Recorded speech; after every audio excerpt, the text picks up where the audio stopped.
Hello everyone, Rain here, and welcome to the final raid introduced in patch 301, The Burden of the Father.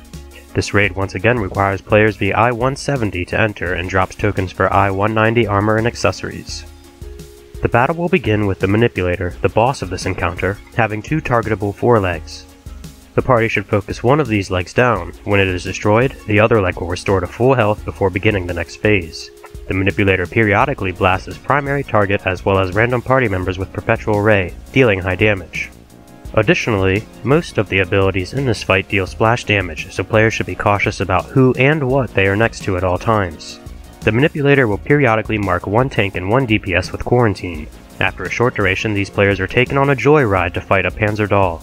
Upon defeating the Panzer Doll, the two players will be returned to the battle.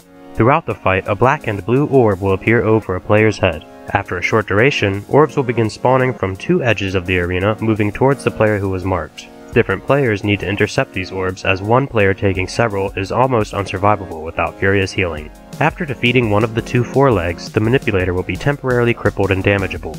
Burn the Manipulator down as hard as you can at this time. After its vulnerable phase, the Manipulator will blast the party with Mortal Revolution, a medium damage unavoidable AoE. Periodically, Magitech bits will appear around the arena. 3 of these Magitech bits will target a single player with 3 lasers. These lasers deal about 6.5k damage each, and as such, party members will need to intercept at least 2 of these lasers to avoid losing a member of the party.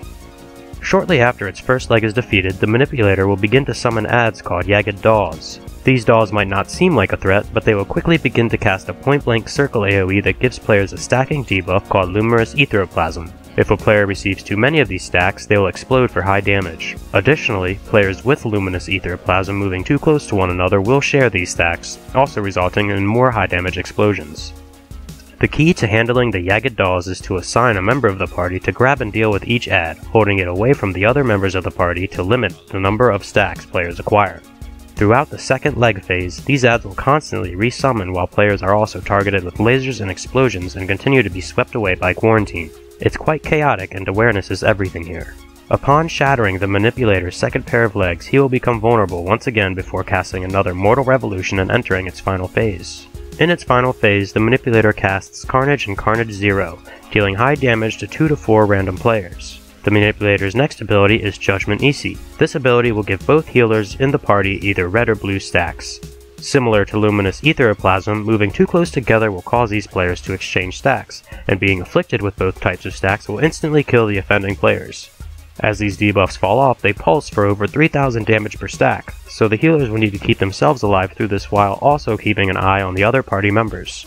Discoid is an ability that summons 4 circle AoE telegraphs beneath 4 players, followed by a second set of 4 AoE telegraphs that should be avoided. Following Discoid, the tank will be hit by a huge blast that deals more damage as the fight goes on, so tanks need to pay attention and pop a cooldown further in the fight. During the last phase, players still have to deal with the explosive orbs and lasers in addition to the new mechanics introduced, but practice and perseverance will make the timings of these abilities second nature and you'll have the Manipulator down in no time. Congratulations on clearing Alexander, the Burden of the Father, and the first set of Alexander raids as a whole, for that matter. There is not a great difficulty in the majority of these fights, but they're a great time and will prep everyone well for when the Savage difficulty releases, hopefully with some juicy new weapons. Thanks for watching my guide, and if you liked it and want to see more of my Heavensward videos, feel free to subscribe. I appreciate your support and thank you for watching.